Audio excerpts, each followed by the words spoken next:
Hello, I'm Emily and I'm going to show you how to make a drip cake. Start by chilling your frosted cake for at least 30 minutes in the fridge or freezer. For more information, check out my tutorial on how to build a cake. Meanwhile, make your chocolate drip. Warm heavy whipping cream on the stove. Don't let it boil, just heat it until you see little bubbles around the sides of the pan. Then turn off the heat and add your chocolate. If you want a milk or dark chocolate drip, you'll need 1 part cream to 2 parts of chocolate. For a 6-inch or 8-inch cake, you'll have enough for a drip if you do 1/4 cup of cream and 1/2 cup of chocolate. After you add the chocolate to the cream, let it sit for about 5 minutes. Then stir it with a spoon or spatula until all of the chocolate has melted and you have a thick, creamy liquid. For a white chocolate drip, follow the same process, but do 1 part of cream to 3 parts of white chocolate.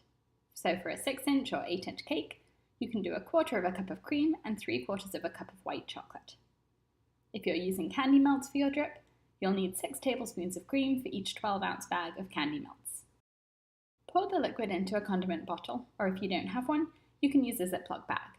I'll show you how to do the drip with both of these. Hold the condiment bottle or Ziploc bag upside down and run it around the rim of the top of the cake, stopping every little bit and holding the bottle or bag still for a second to allow extra chocolate to come out and drip down the side of the cake.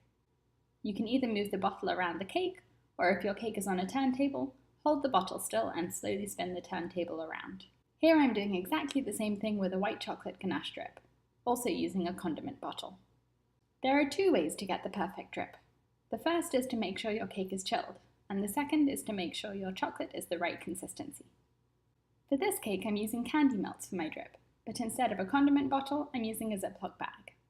Snip a tiny piece off a corner of the bag, and then follow exactly the same technique. Move the bag around the rim of the cake, stopping wherever you want to drip. Depending on the size of the hole in your bag, you might need to squeeze the bag slightly. After you've done a few drip cakes, you'll recognize the right consistency. You might have to wait a few minutes for the chocolate to cool and thicken a bit, or you might need to warm it up for a few seconds in the microwave or on the stovetop to thin it a bit. This is the dark chocolate ganache drip. When you've made your drip, you can test it by dripping it down the inside of the pot, watching how it drips. If it runs quickly all the way down to the bottom of the pot, it's too thin. If it doesn't drip at all, it's too thick. It's important that your cake is chilled because it helps the drip stop before getting to the base of the cake, giving it that icicle look. Also, when you cover the top of the cake with chocolate, as you spread it, it won't melt the frosting and smear the frosting into the chocolate.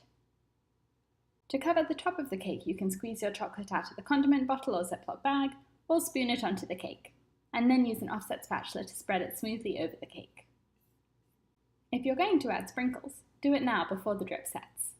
If you're going to pipe on top, chill the cake until the drip sets and then pipe. And that's it! If you enjoyed this tutorial, please click the thumbs up button and subscribe by clicking the red button. I share a new cake decorating tutorial every week. If you have any requests, write them in the comments section below.